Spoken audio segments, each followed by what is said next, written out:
On this program, we've talked frequently about Ukraine and its fight against Putin's attack. We need to talk about the question of support for Ukraine in Eastern Europe, especially since there soon will be elections in Slovakia and Poland. I'll be speaking to Szymon Martys. He's a political scientist by education, a left-wing activist, and a journalist who's written for a number of Polish publications. He ran as a candidate in several national and EU elections, and he is one of the coordinators of the European Network for Solidarity with Ukraine. Good afternoon. Good afternoon. Hello. So perhaps we could start with Slovakia.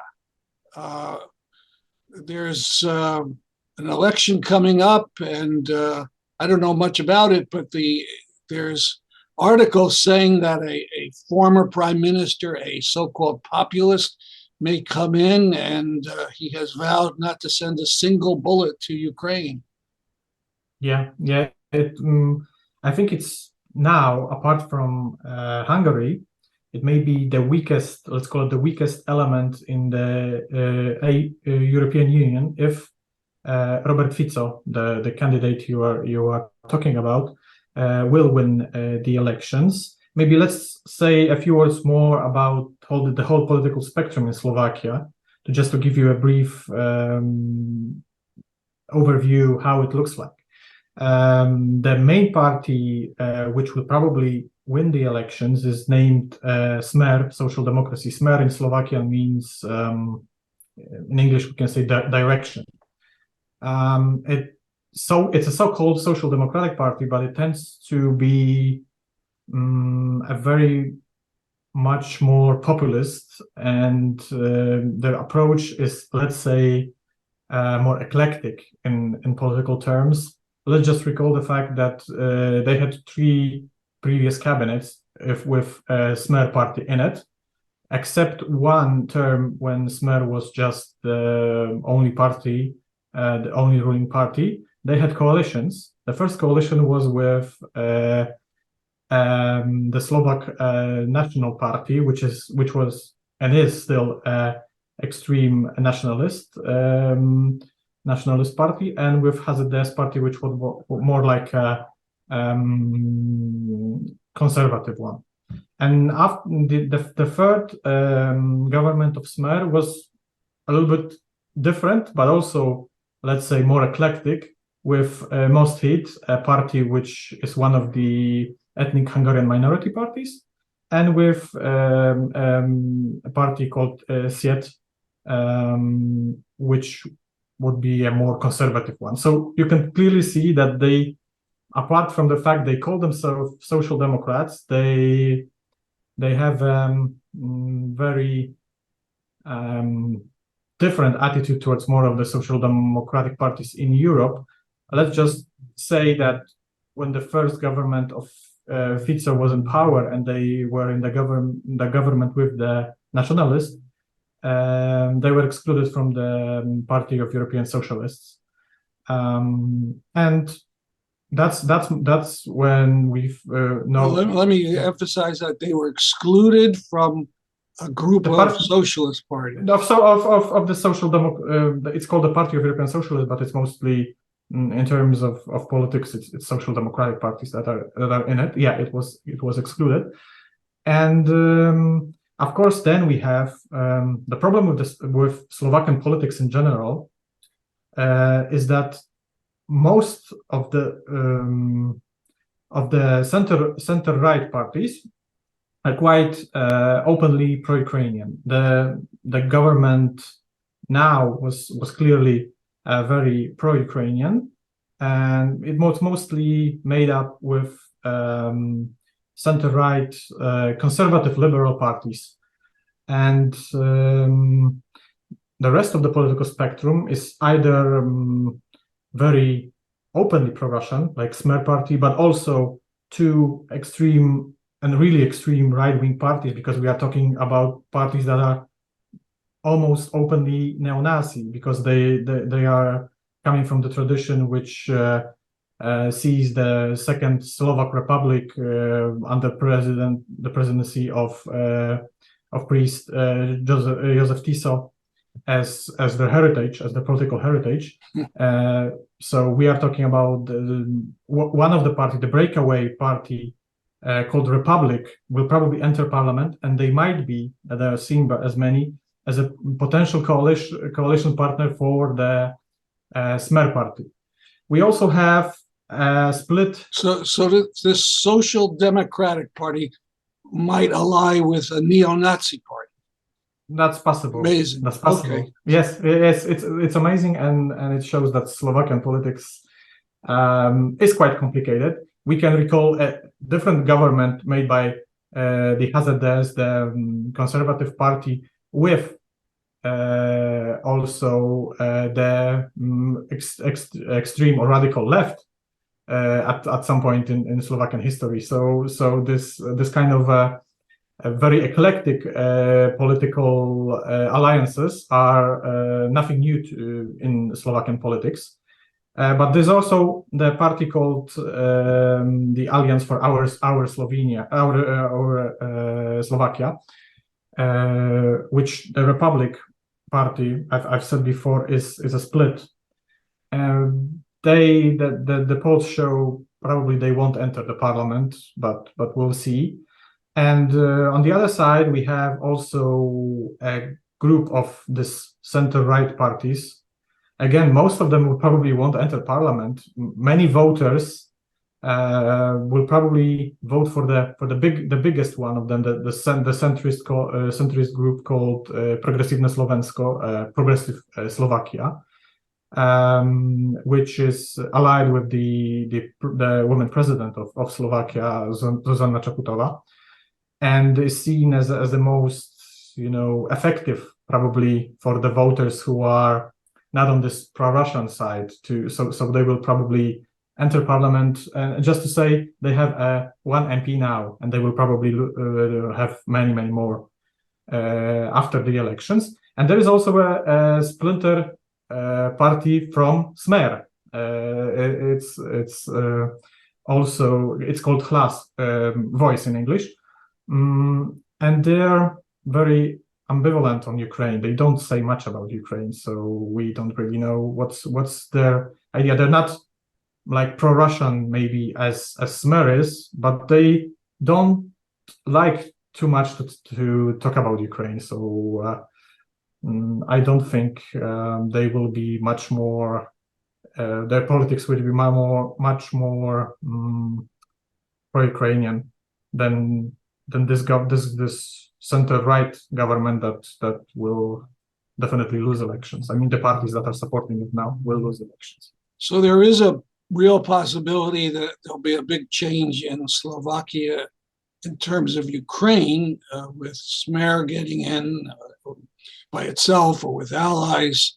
And how important is Slovakia for Ukraine? First of all, Slovakia is one of the 4 EU countries that is bordering with Ukraine. So I think the significance is very big. But in terms of EU in general, just to say to American viewers, it doesn't matter how much big is the country.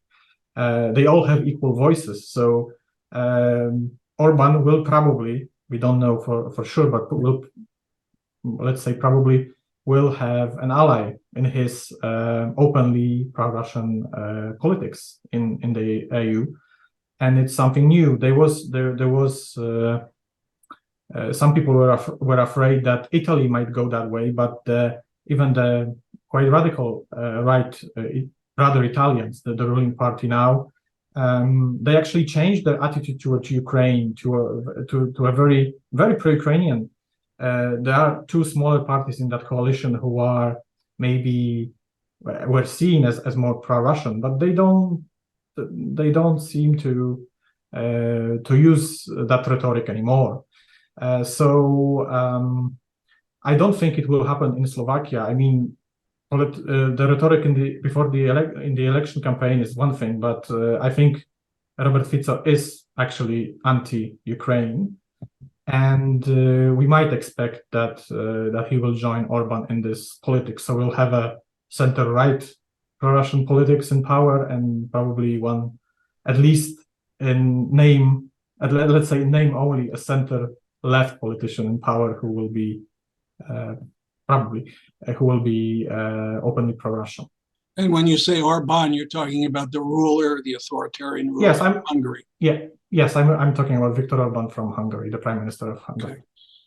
Maybe we can move now to Poland. What kind of election is occurring in Poland?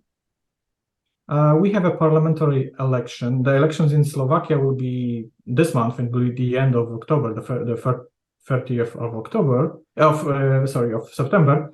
In Poland, it will be the 15th of October, and it's a parliamentary elections.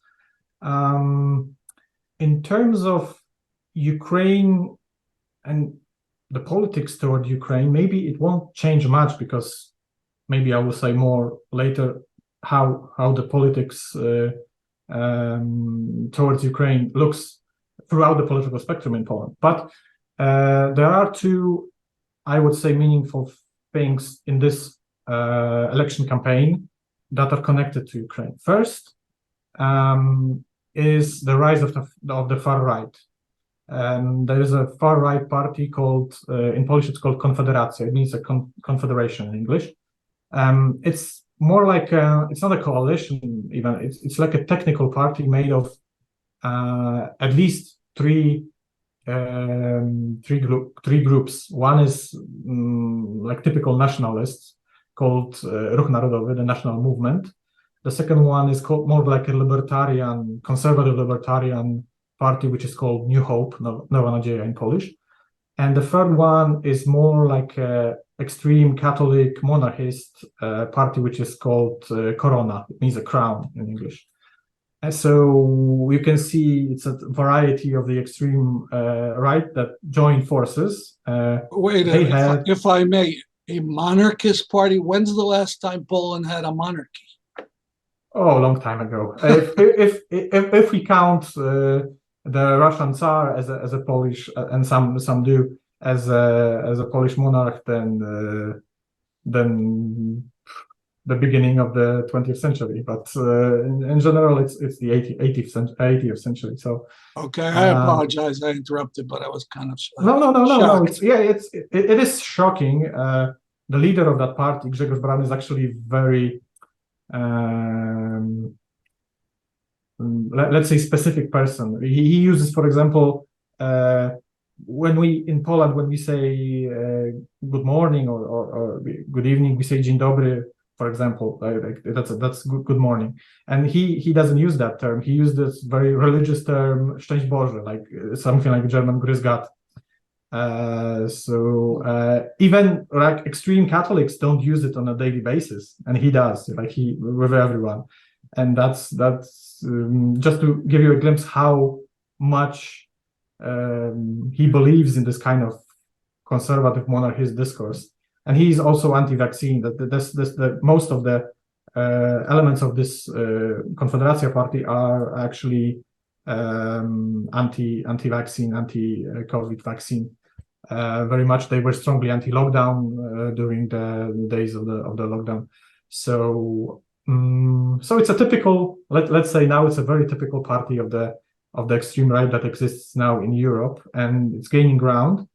And it's most of their voters are actually young men, and there is a very big divide now. We can see it in every survey, every poll, that young women tend to be very, maybe they don't call themselves more often leftist, but they're very egalitarian in terms of economy, and a very open, liberal-minded when we talk about abortion rights and things like that.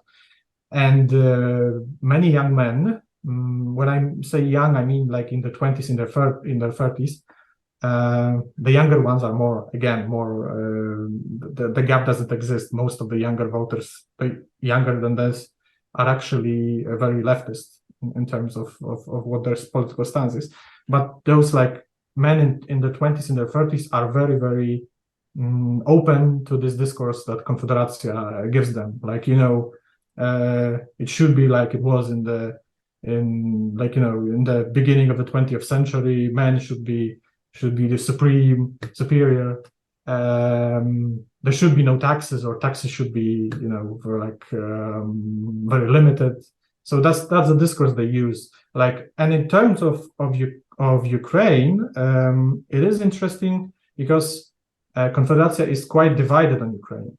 I mean, this traditional nationalists, which is weird maybe to some people, but in Poland, we probably will get why it's like that, are very pro-Ukrainian. In a sense, they support Ukrainian resistance, but some elements of that party coming from this libertarian milieu and this monarchist one are actually using a very, very hard anti-Ukrainian rhetoric. Like the leader of the party, Sławomir Mencen, in his yesterday's electoral meeting, he said, when they asked him about Ukrainian refugees, he said, we shouldn't pay for them in Poland. They should go to Lviv. Lviv is safe. Why not? They should go where? To Lviv. Because Lviv is city in eastern Ukraine. In western Ukraine, yes. Western. Yes. Yeah. So that's one thing. That's the discourse of the extreme right wing, and it's because we have the ruling party, the Prawo i Sprawiedliwość, Law and Justice Party. That's how it's named, and there's three lists of opposition parties. One is called the Koalicja Obywatelska, that's civic coalition, and it's mainly center-right, but there are some center-left elements, the Small Green Party, the Polish Initiative, a small split from the Social Democrats, and there is also a coalition called Trzecia Droga, the Third Way. It's more like center-right. There's an agrarian party in it, and there is a new movement made by the former Catholic journalists, but they're actually very quite open on like abortion and things like that. And there is also the New Left, which is a coalition made by the Social Democrats Party, which is named New Left, but also also Social Democratic, but more on the left. The party which we cooperate in ENSU, for example, it's called Razem, Together in Polish. It's called Together? Together, yes. And they work with ENSU to support Ukraine? Yes, they are very, very open in terms of support for Ukraine. They did a lot on the European left to raise that issue of getting arms for Ukraine and getting the Ukrainian foreign debt problem to be solved. So and how strong are they? How strong are they in Poland? This group. When they started, not in the previous elections, but the elections before, they did get just by themselves. They did get over 3% of votes, which doesn't allow you to get into parliament because we have a 5% threshold, but it gives you the funding from the state if you pass the 3%. But after that, they joined forces with the Social Democratic New Left. Then it was more complicated. There was two parties, Social Democratic Alliance and the Spring Party, which now joined and now called New Left. And they did get over 40 MPs together. And from Razem, there is now six MPs. They have 6 MPs. And they have six members of parliament. Yes, 6 members of parliament now. So, and these members of parliament support Ukrainian resistance. Yes, but it's a common thing in Polish politics throughout the political spectrum. That's really not problematic at all, except parts of the extreme right, as I said. But they tend to no one, even on extreme right, maybe there are some, but not many of them, will openly say we won't support Ukrainian right to resistance. We will, but the problem comes when we talk about Ukrainian refugees, anti-Ukrainian sentiment, I think we will talk about it more extensively later. But there is also, again, as I said, the second element in that discourse in the Polish elections, which is interesting and might interest the viewers who don't know the internal politics of the countries in Eastern Europe. The ruling party was in the rhetoric was very helpful to Ukraine. Yeah, they were one of the first countries that said we should send arms. We had a lot of refugees in Poland, but now the rhetoric is slightly changed. I think mostly because we have an election campaign, and the problems of the Polish farmers is that not just Polish, but also other countries which are bordering Ukraine.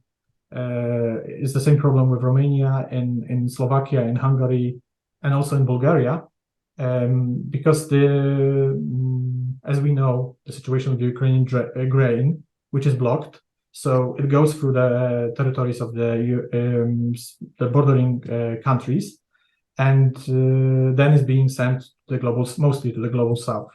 But there is also a lot of Ukrainian grain, which because Ukraine now has no custom control of the European Union, and they can send all their products to European Union, and that was very problematic to the farmers of the 5 countries I mentioned, and they did protest that a lot. And for you to know, the farmers are mostly, not all of them, but a lot of them are the voters of the ruling party. So they see the problem with the Ukrainian grain. They can't sell their grain because no one wants to buy it, because there's cheaper Ukrainian grain which can be bought on the market. So and it's the same. It's not just the grain; it's also the same. It's more local, but I see it on a daily basis because I'm from a region which is the main producer of raspberries in Poland. It's the same with the raspberries which are coming from Ukraine, which also is more complicated because sometimes they are not from Ukraine but are registered as Ukrainian, because the people from Serbia or Moldova try to get this Ukrainian brand somehow in an informal way, let's say, using corruption methods, and sending it as Ukrainian then to Poland and other European Union countries. So it became a very big political topic in Poland in these elections. So and that's why we have actually if I can even call it a fight between the Polish and Ukrainian officials on this. They are actually.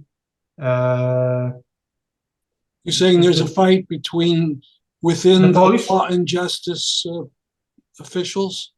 No.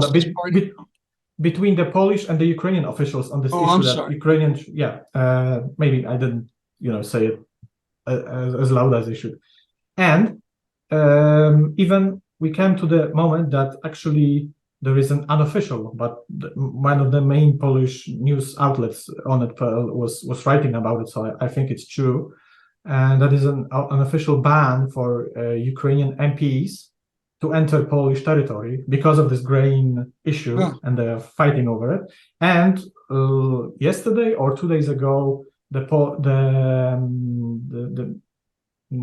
one of the ministers from the cabinet of Prawo and Sprawiedliwość said that if the grain problem won't be solved, and then Poland shouldn't support getting Ukraine membership in the European Union, which of course will not happen now either way. And I think it's also a rhetoric in the election campaign. I don't think much more of it than it is, but it's interesting to see that this rhetoric is visible in the election campaign, because one thing is the rhetoric of the government.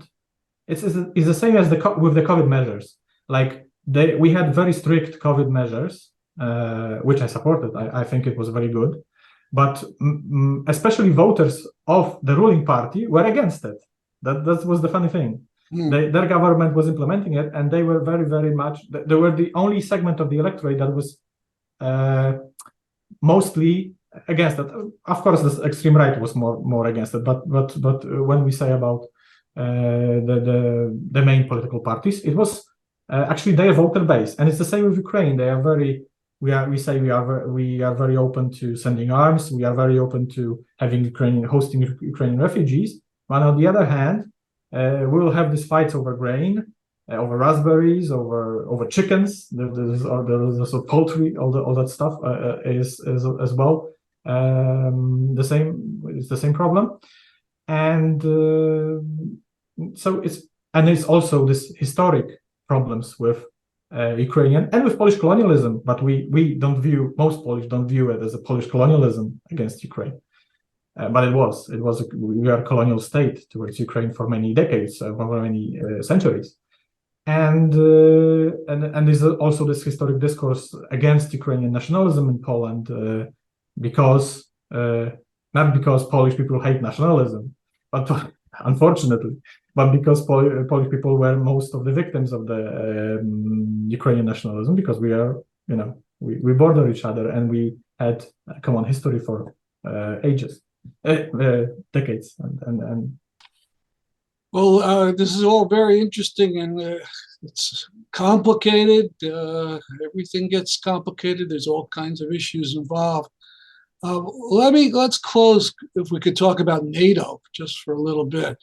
I'd say until 2022, the left in the US was nearly unanimously against NATO, seeing it as another way that the U.S. could carry out the foreign policy of its billionaires and impose its will on the world.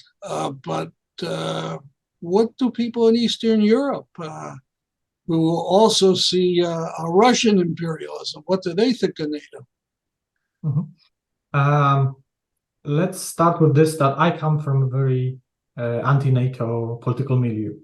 But if you would say today in Poland that we should, just leave NATO today,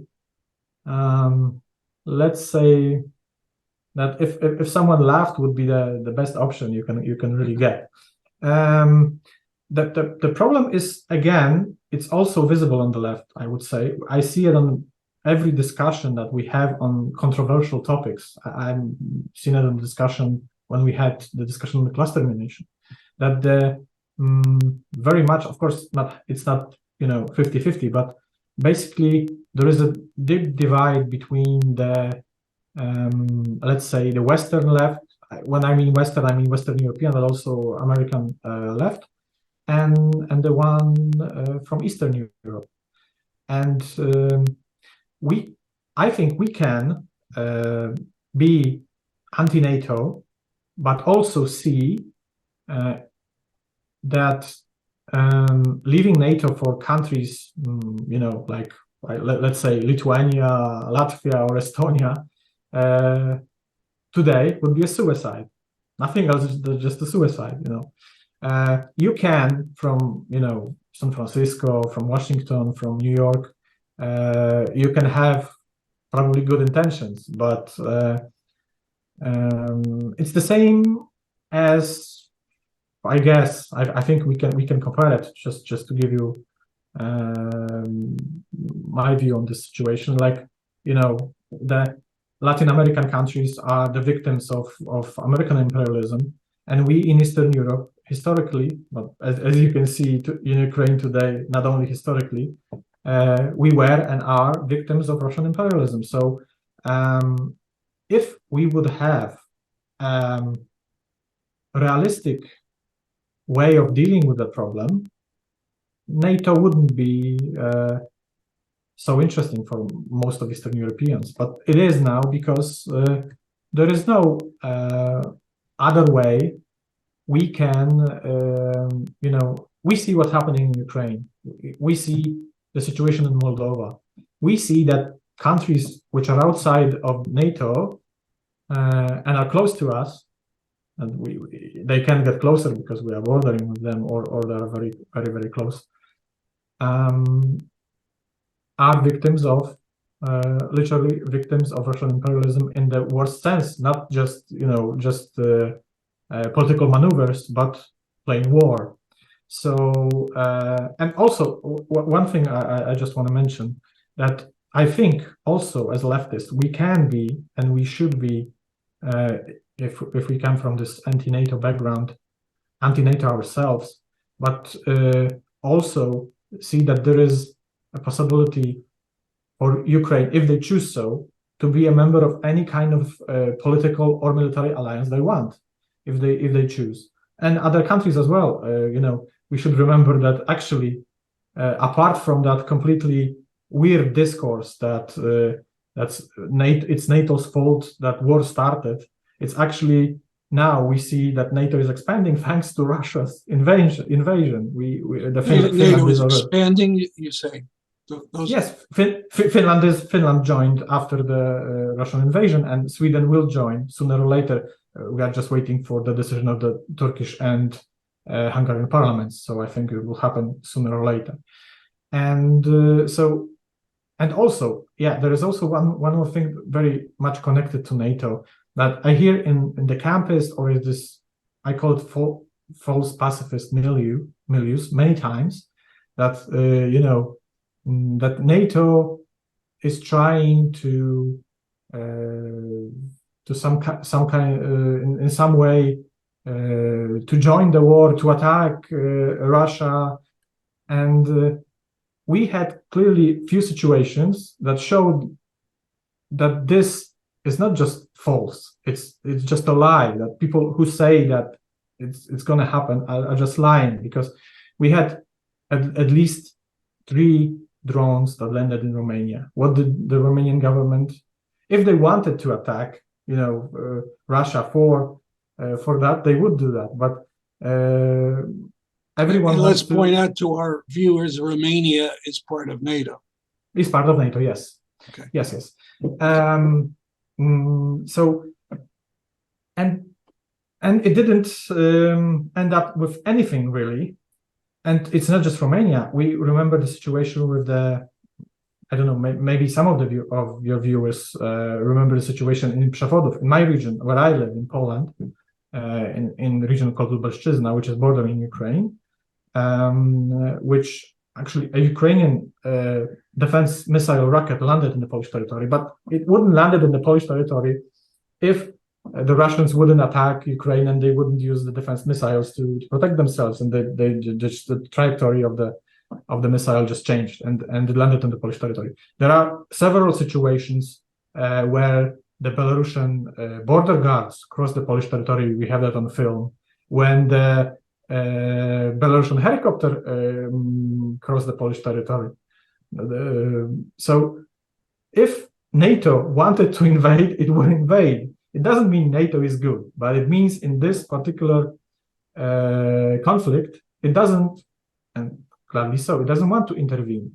And all this discourse that is used by the camp is, oh, NATO wants to attack Russia, is a complete lie. I don't really, living in this particular region of the world, I don't see it happening. It's just, it's just living in a different reality than those guys in the US, and who think that it's happening, because it's not. Well, thank you very much for that view on NATO and all that you've said about Slovakia and Poland. Very interesting, and we will talk more about this, I hope, at another time. Thank you for this interview, Szymon Martys. Thank you very much, and hope to see you soon.